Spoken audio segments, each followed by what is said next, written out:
안녕하세요. 저는 경기도에서 소아과 의사로 일하고 있는 35살의 여성입니다. 지극히 평범하게만 살던 제가 얼마 전 끔찍한 일을 겪어서 이렇게 사연을 보내게 되었어요.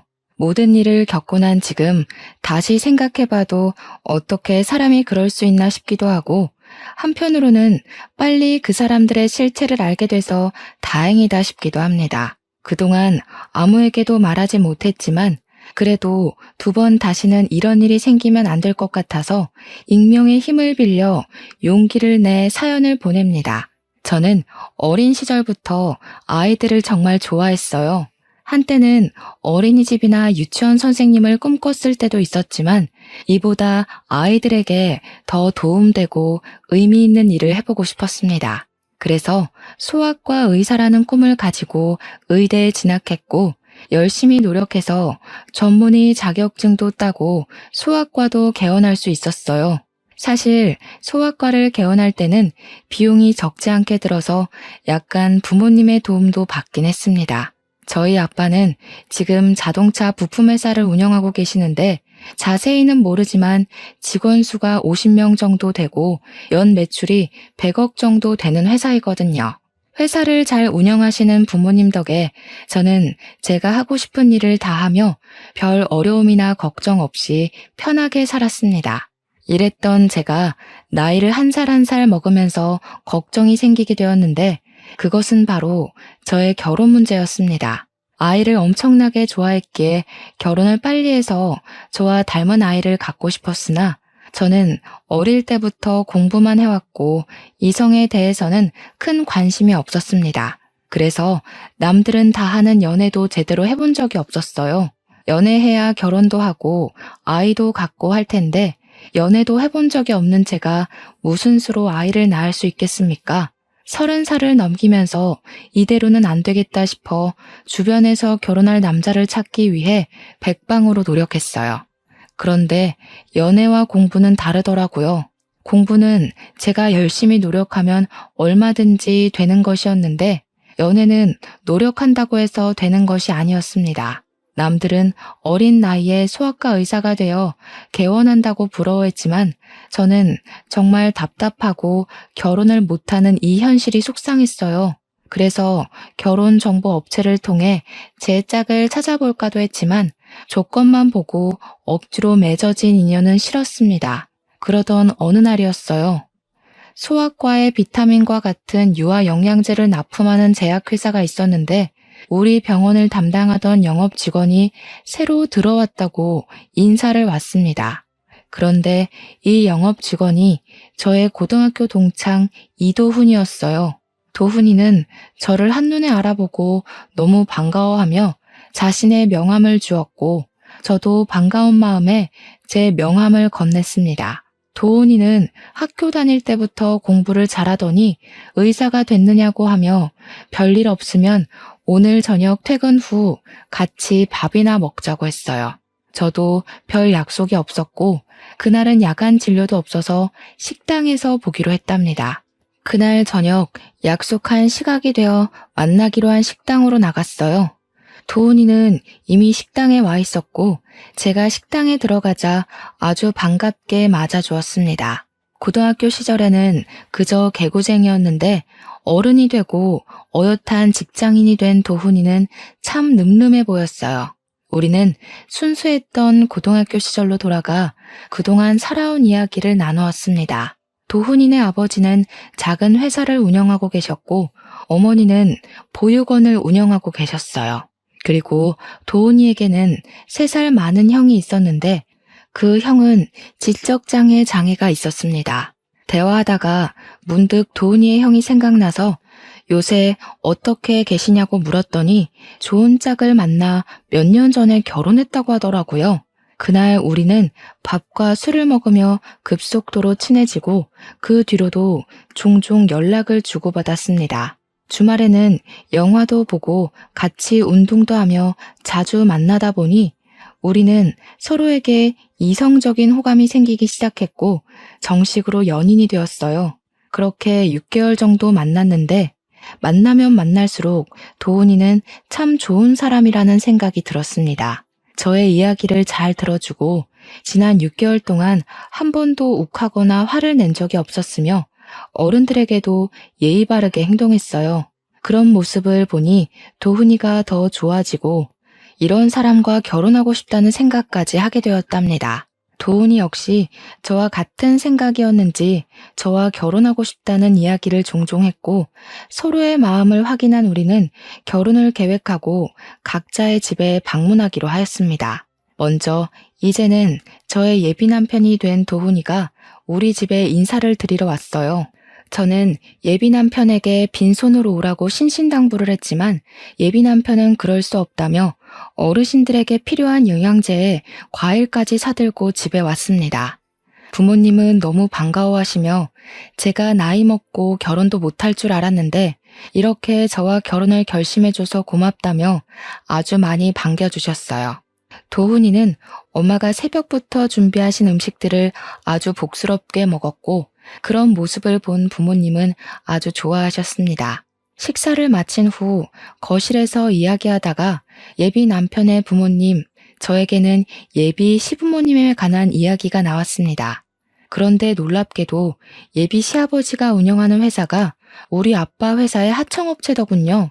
아빠는 세상에 이런 우연이 어디 있느냐고 하며 아무래도 보통 인연이 아닌 것 같으니 조만간에 얼른 상견례를 하고 결혼 날짜를 잡기로 하였습니다.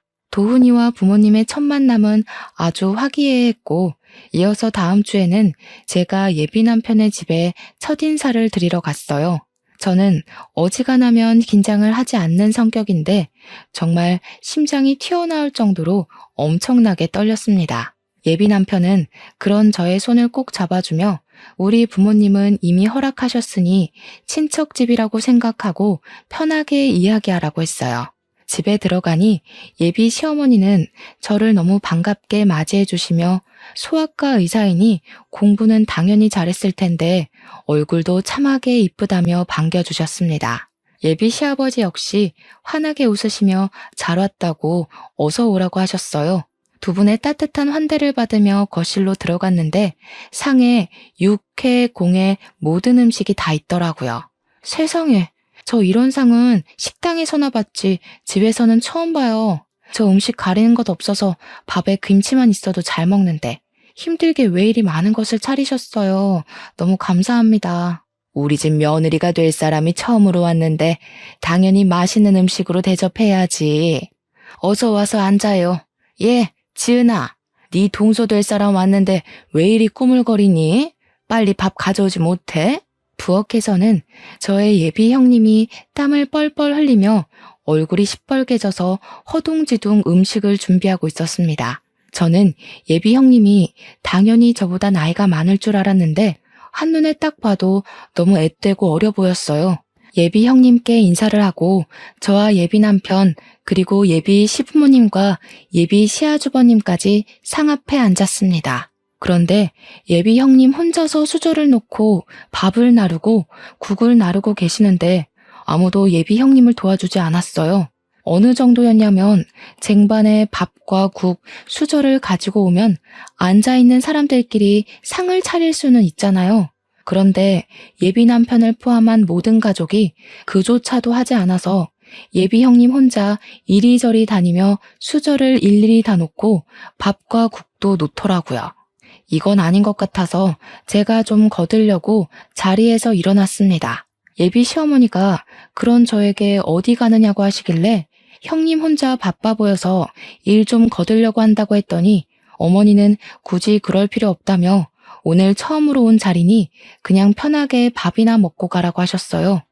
예비 형님은 혼자 너무 힘들어 보이는데 다들 형님을 거들떠보지도 않더라고요. 지금 이런 상황도 이해가 가지 않는데 더 황당한 것은 밥과 국이 다 차려지고 나서도 예비 형님은 자리에 앉지 않고 옆에서 가만히 서서 있었습니다.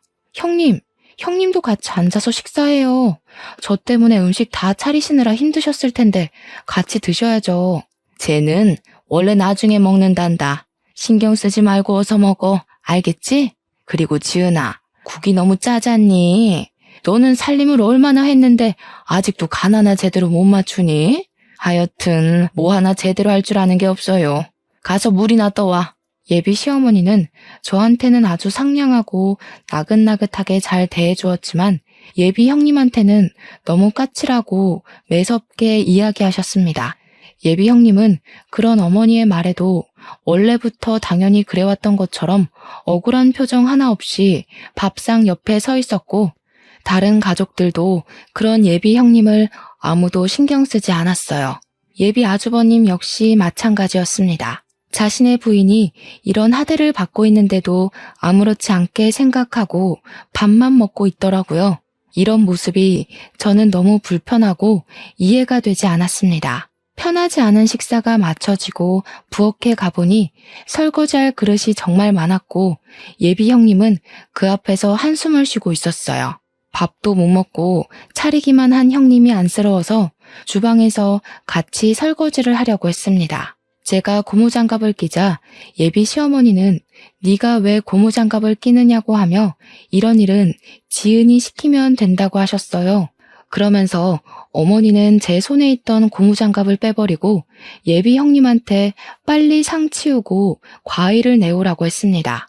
예비 형님 혼자 상을 다 치운다고 쟁반에 그릇들을 옮기는데 그 누구 하나 도와주지 않고 구경만 하고 있었어요. 이건 정말 아니다 싶어서 제가 조금씩 도우려고 하자 예비 시어머니도 남편도 아무것도 하지 말고 그저 앉아 있으라고 했습니다. 이렇게 예비 형님 혼자 모든 그릇을 다 치우니 이번에는 예비 시아버지가 빨리 과일 좀 내오라고 화를 버럭 내셨고 예비 형님은 예비 시아버지의 호통에 과일을 깎기 시작했어요.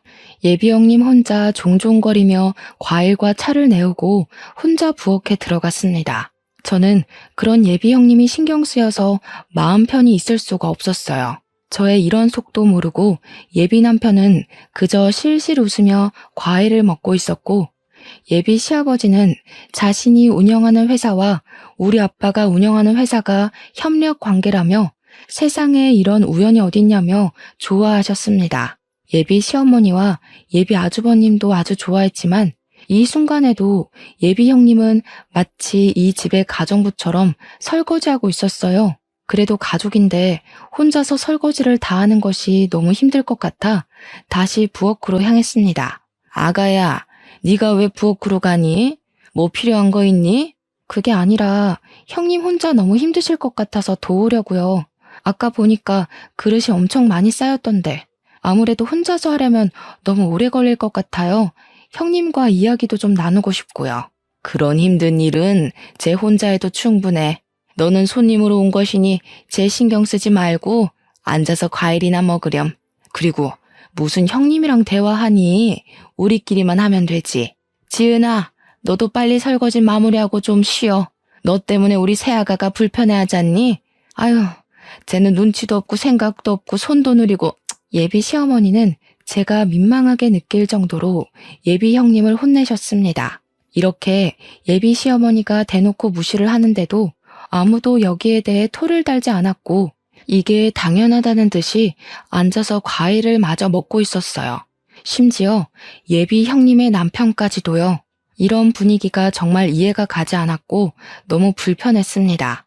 과일을 먹는 둥 마는 둥 하고 예비 시댁에서 나왔어요. 집으로 가는 길에 예비 남편에게 예비 형님에 관해서 물어보았습니다.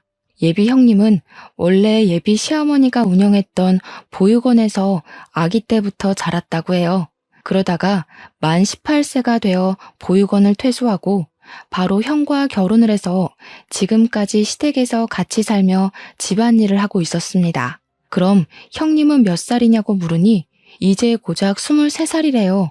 예비 아주버님이 36살이니 둘이 무려 13살이나 차이가 났습니다.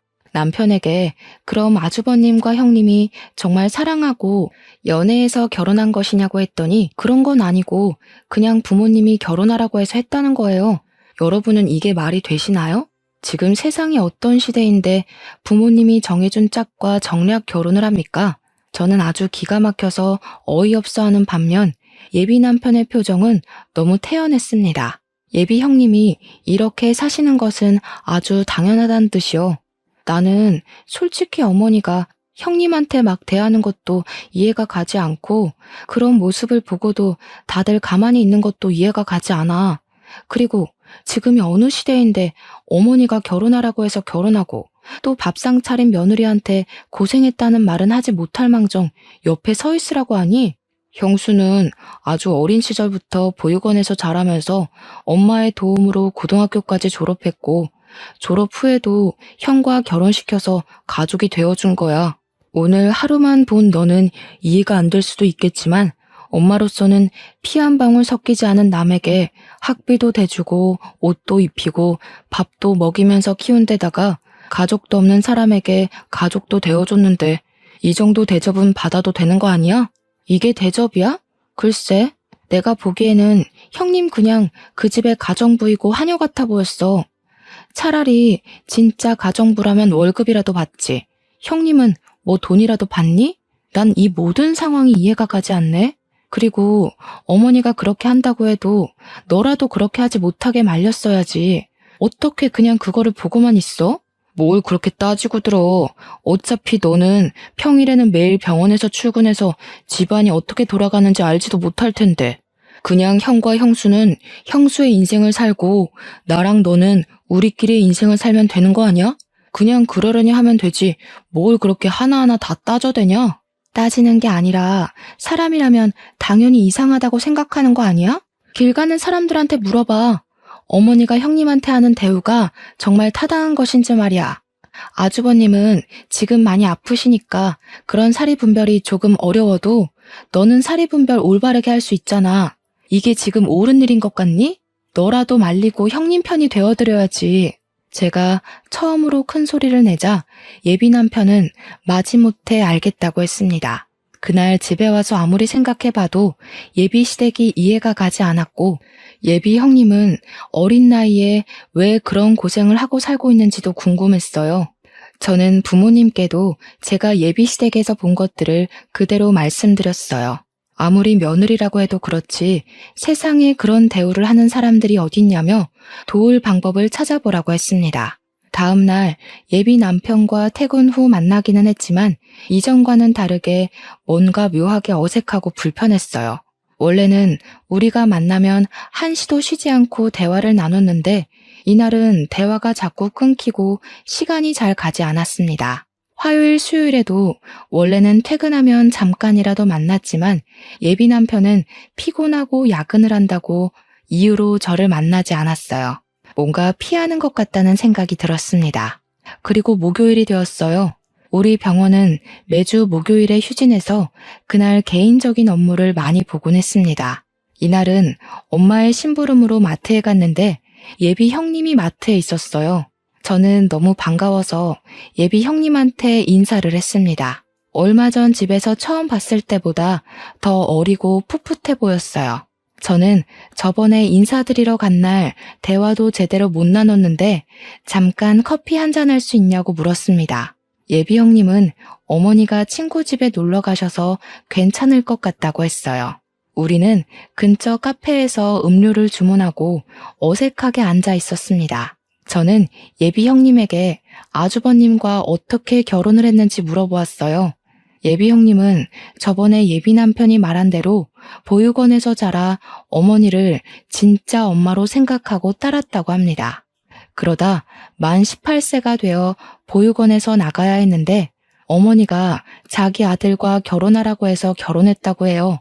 저는 아무리 그래도 두 분이 13살이나 차이가 나는데 아주버님이 남자로 보이고 결혼할 마음이 생겼냐고 물었어요.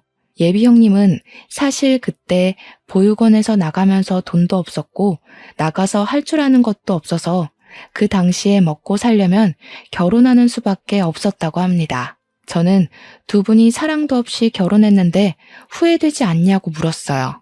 예비 형님은 사실 다른 보육원 친구들은 돈 없이 사회에 나가 고생하고 위험한 길로 빠지고 교도소에 들락날락하는 친구도 많은데 자신은 그래도 꽤 좋은 집에서 삼시세끼 먹고 살 수 있으니 이 정도면 그래도 꽤 괜찮은 것 같아서 후회되지 않는다고 했습니다. 어린 나이에 자신의 꿈도 제대로 펼치지 못하고 집에서 보니 가정부처럼 생활하는데 이게 도대체 뭐가 괜찮다는 것인지 이해가 되지 않았어요. 예비 형님은 무엇이 잘못된 것인지도 모르고 그냥 체념한 듯한 표정으로 무덤덤하게 자기는 그저 좋다고 이야기하는데 너무 마음이 아팠습니다. 게다가 23살로 얼굴은 어려 보이지만 손은 주부 습진에 걸렸는지 갈라지고 하얗게 일어났고 손과 팔목 군데군데 상처도 있었어요. 그렇게 예비 형님이 그동안의 이야기를 한창 하셨는데 예비 시어머니한테 전화가 왔습니다. 전화 내용은 못 들었지만 예비 형님이 자꾸 죄송하다고 하는 것 보니 빨리 들어오지 않는다고 혼내는 것 같았어요.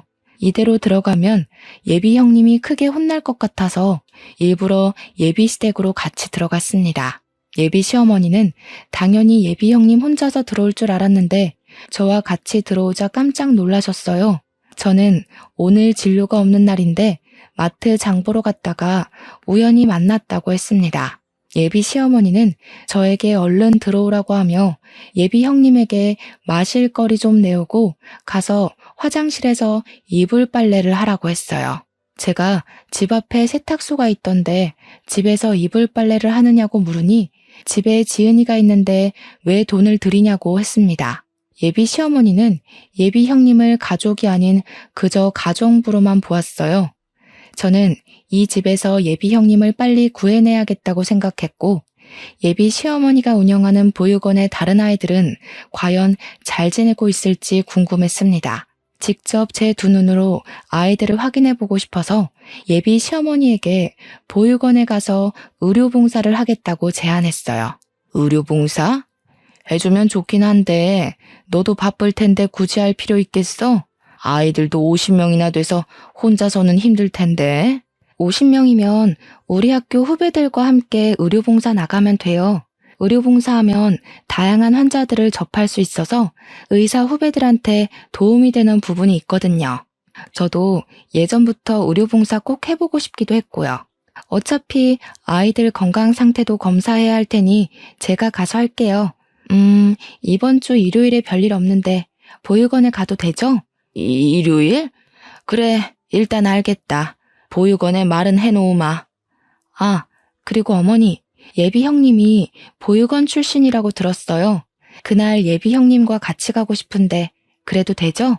지은이는 왜? 지은이는 집에서 일하는 아이다. 굳이 거기까지 같이 갈 필요가 있겠니? 같이 있어봤자 별 도움도 되지 않을 텐데. 아이들은 낯선 사람에 대한 경계가 상당하거든요. 그래서 저 혼자서 진료 보는 것보다는 같이 지냈던 사람이 함께 있으면 더 도움되고 좋을 것 같아요. 그날 예비 형님도 같이 갈 수 있게 허락해주세요.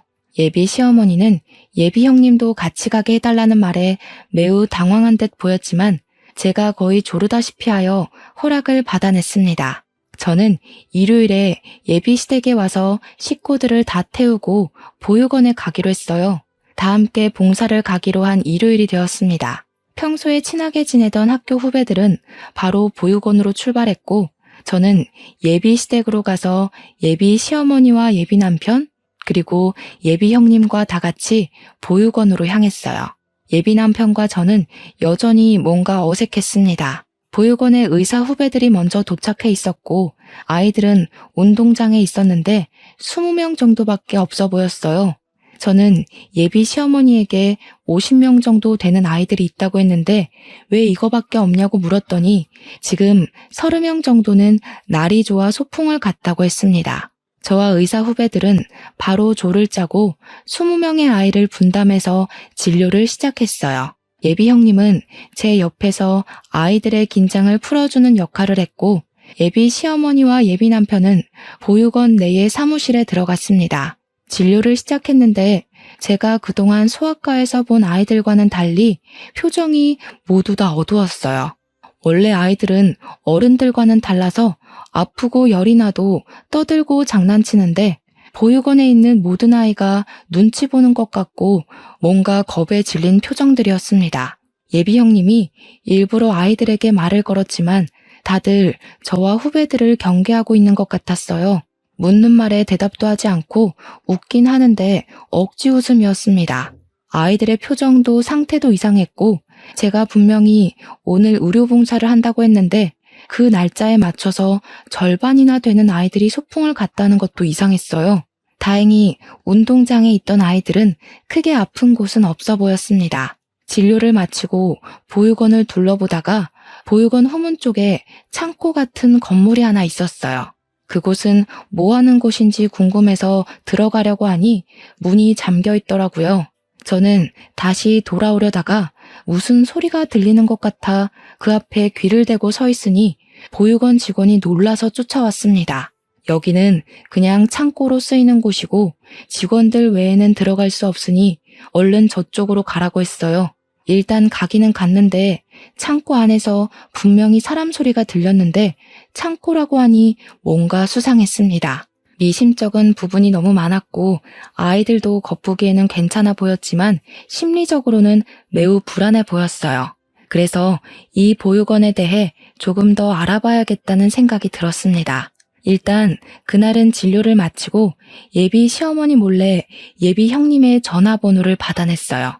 그리고 아무도 몰래 할 말이 있으니 시간 날 때 언제든 전화를 달라고 했습니다. 그날 예비 남편이 집까지 데려다 주는데 보육원에서 본 아이들의 표정이 너무 어둡고 나이에 맞지 않게 눈치를 많이 보는 느낌이었다고 이야기했어요.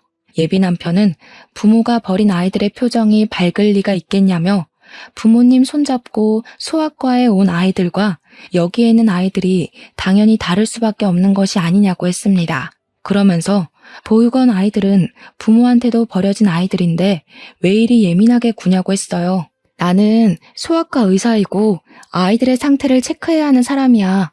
그러니까 당연히 아이들이 전체적으로 분위기가 이상할 때는 의문점을 가질 수도 있는 거지. 안 그래? 그리고 그 아이들이 부모한테 버림을 받았어도 나는 이 아이들의 상태를 제대로 확인해야 할 의무가 있다고. 정말 대단한 의사 납셨네. 저번에는 형수한테 꽂혀서 그러더니 이제는 보육원 아이들이냐? 지금 우리가 그런 거 따질 시간이 있어? 도대체 우리 결혼 준비는 언제 해? 상견례도 하고 결혼식장도 예약하고 갈 길이 구만리라고. 솔직히 말해서 나 지금 너랑 결혼 진행하는 것이 너무 찜찜해. 뭔가 의심되는 구석도 많고 마음에 걸리는 부분도 많아. 우리 일단 생각할 시간을 일주일만 좀 갖자. 이런 마음 갖고 결혼을 하면 아무래도 불행할 것 같아. 나 여기서 내릴게. 저는 예비 남편의 차에서 내려서 혼자 집으로 걸어갔습니다. 예비 시댁은 보면 볼수록 이해가 가지 않는 부분이 너무 많은데 예비 남편은 그런 저를 그저 예민한 사람으로만 취급했어요. 이대로는 결혼을 진행하기가 어려울 것 같아서 우리는 일주일 동안 생각할 시간을 갖기로 했습니다. 다음 날 오전 시간에는 환자가 많아 바쁘게 시간이 흘렀고 오후가 되자 조금 한가해졌어요. 잠깐 쉬고 있는데 모르는 번호로 전화가 와서 받아보니 예비 형님이었습니다. 지금 어머니가 잠깐 외출하셔서 전화했다길래 지금 당장 나가서 만나고 싶었지만 병원 진료 시간이라 안 되었고 혹시 저녁 때 시간이 되냐고 물었어요. 예비 형님은 저녁 때는 식사 준비하고 정리하고 하느라 바쁘고 아예 늦은 밤, 늦은 시간에 쓰레기 버리러 가는 척하며 잠깐 나갈 수 있는데 그때도 시간이 되냐고 했습니다. 저는 알겠다고 하고 밤늦게 집 앞에서 잠깐 보기로 했어요. 그날 밤 저는 차를 끌고 예비 시댁 앞으로 갔습니다. 시동을 끄고 기다리고 있는데 밤 10시쯤에 예비 형님이 쓰레기를 버리러 나왔어요. 저는 차에서 내려서 예비 형님에게 인사를 하고 일단 제 차로 데리고 갔습니다. 예비 형님에게 사실 어제 보육원에서 이상한 점이 많아서 그런데 보육원에서 어떻게 생활했는지 좀 알려달라고 했어요. 예비 형님은 보육원 생활에 말하기 꺼리는 것 같았습니다. 저는 예비 형님에게 어려운 이야기라는 것은 잘 알지만 그래도 어린 아이들에게 혹시라도 좋지 않은 부분이 있다면 고쳐야 하지 않겠냐며 설득했어요. 예비 형님은 어렵게 과거의 이야기를 꺼냈는데 내용이 정말 충격이었습니다. 예비 시어머니는 보육원의 원장으로 있으면서 아이들에게 제대로 된 음식을 제공한 적이 없었어요. 항상 오래된 음식과 썩기 직전의 음식만 제공하였고 그마저도 조금씩만 주어서 매일 배가 고팠다고 합니다. 그리고 자신이 기분이 좋지 않으면 아이들을 구박하고 학대하기도 했고 그러다가 아이들의 몸에 상처가 나도 치료하지도 않았어요.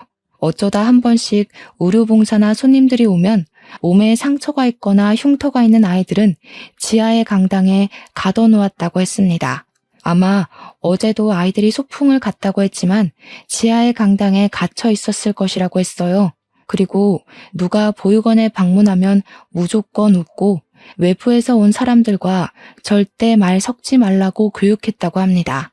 만약에 웃지 않고 사람들과 쓸데없는 말을 섞다가 들키면 그날 밤 어머니는 아이들을 아주 심하게 구박했대요. 왜 어제 이런 이야기를 제게 하지 않았어요?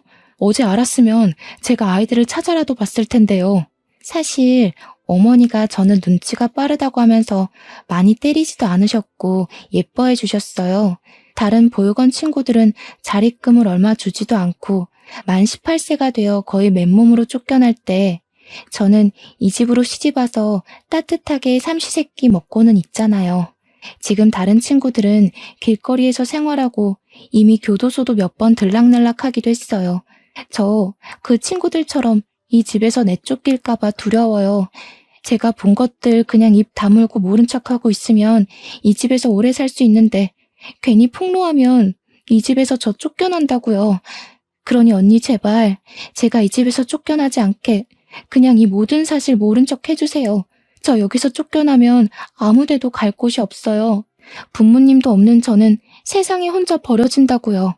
예비 형님의 간절한 부탁에 저는 당장 어찌할 도리가 없었습니다. 저는 일단 예비 형님에게 피해가 가지 않도록 모른 척 하겠다고 하고 헤어졌어요. 그렇게 예비 형님과 헤어지고 집에 왔습니다. 혼자 침대에 누워있는데 보육원에서 겁에 질린 아이들이 떠올랐어요. 그리고 자신을 먹이고 입히고 키워줬다는 이유로 원치도 않은 결혼을 하고 그 집에서 자신의 꿈은 생각조차도 하지 못한 채 가정부처럼 사는 예비 형님을 그냥 둘 수는 없었습니다. 그냥 이대로 있으면 저 역시 범죄를 묵인하는 방관자에 지나지 않는다는 생각이 들었어요. 이를 어찌해야 하나 고민하다가 우연히 달력을 보니 조금 있으면 5월 5일 어린이날이더라고요. 저는 이날 다시 보육원에 들어갈 계획을 세웠습니다. 다음 날 병원 점심시간에 예비 시댁으로 향했어요. 들어가 보니 예비 형님은 청소를 제대로 하지 않아놨다는 이유로 예비 시어머니에게 호되게 혼나고 있었습니다. 눈물을 뚝뚝 흘리는데 정말 너무 안타까웠어요. 예비 아주버님은 자신의 부인이 그렇게 혼나는데 신경도 쓰지 않고 TV만 보고 있었습니다. 답답한 마음을 뒤로하고 예비 시어머니에게 5월 5일에 보육원 봉사활동을 하고 아이들에게 간식을 주고 싶다고 했어요. 예비 시어머니는 보육원 일에 왜 이리 신경 쓰냐고 하시며 그다지 반기지 않았지만 제가 소아과 의사이기도 하고 저번에 소풍을 가서 절반 정도는 진료를 보지 못해서 꼭 하고 싶다고 했습니다.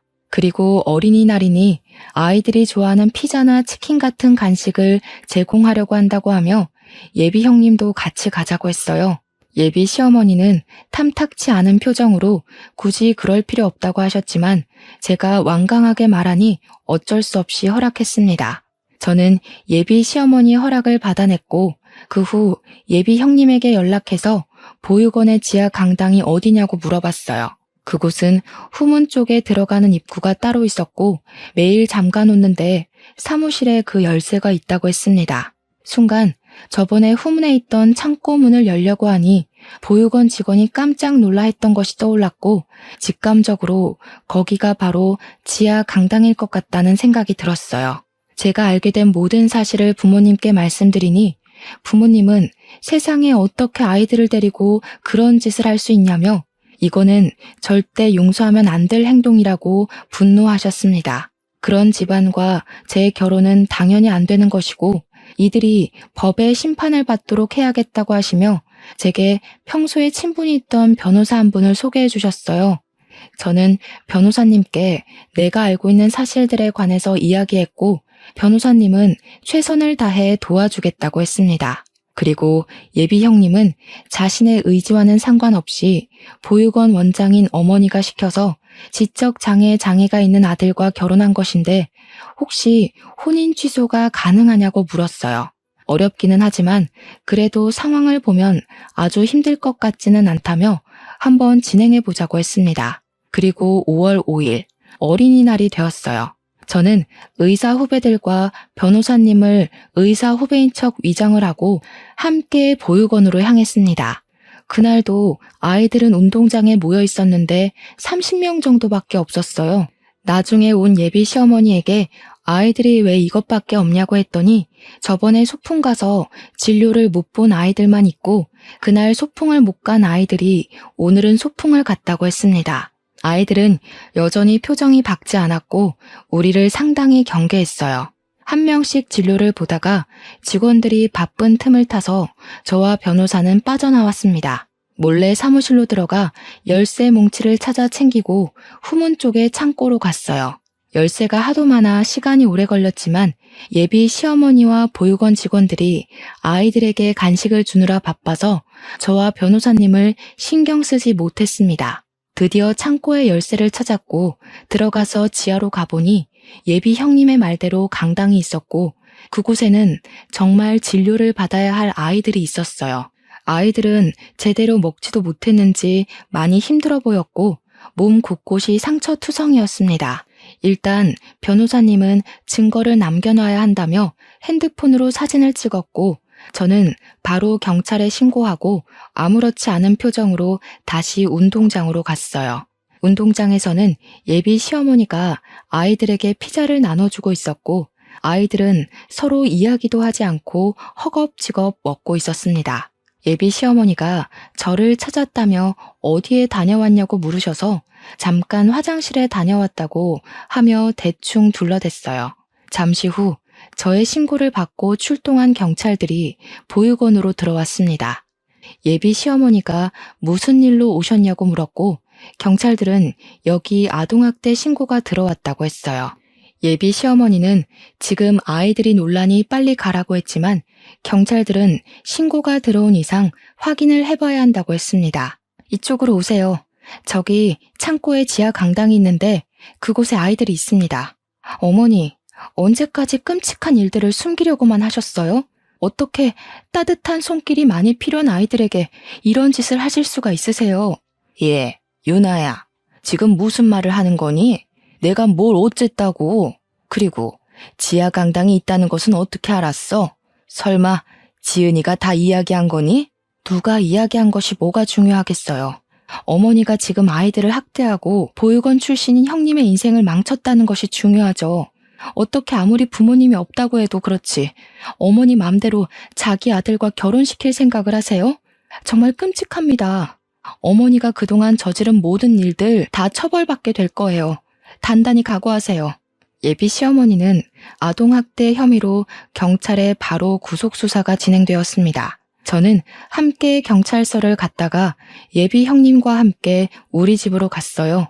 이렇게 정신없고 제 평생 잊지 못할 어린이날이 지나갔습니다.